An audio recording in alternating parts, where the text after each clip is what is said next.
Week, the Kentucky Department of Education released guidance to schools on how to implement Senate Bill 150, which partly relates to transgender students. That bill will allow teachers to refuse to use students' preferred pronouns with no repercussions. It prohibits instruction on human sexuality and sexually transmitted diseases for grades 5 and below, requiring the Kentucky Department of Education to change the current academic standard. Students we know are undergoing, or they're going through puberty in the 5th grade, or in some cases earlier. They won't be able to receive any information from schools about that until the 6th grade. So schools will need to think about how they can connect students with other supports or information about that. Additionally, under the new law, districts cannot provide instruction to students of any grade around gender identity, gender expression, or sexual orientation. Well, some school districts are already discussing the new law and ways to help their students. The Berea Independent School District is one of those, and WKYT's Grayson Passmore talked with a board member about the challenges they're facing. It's a real shame that we're at this moment where Kentuckians are having to be afraid.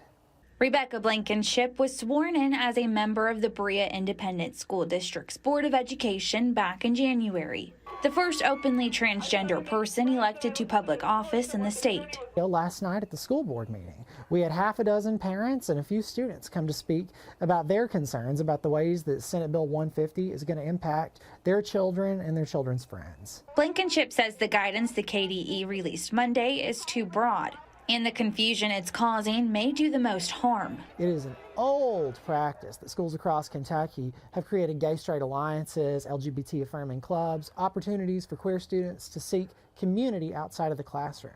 That, too, is now under threat with the new Department of Education guidance.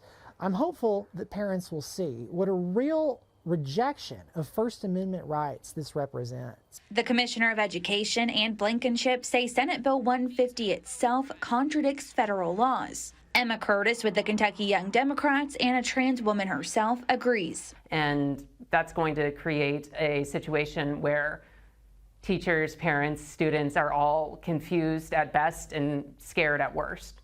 Advocates now calling on the State Board of Education for further clarity. And, you know, we talk a lot about how these bills are attacking trans kids. And I think a lot of folks, they hear trans and they stop listening and they don't realize these are kids we're talking about.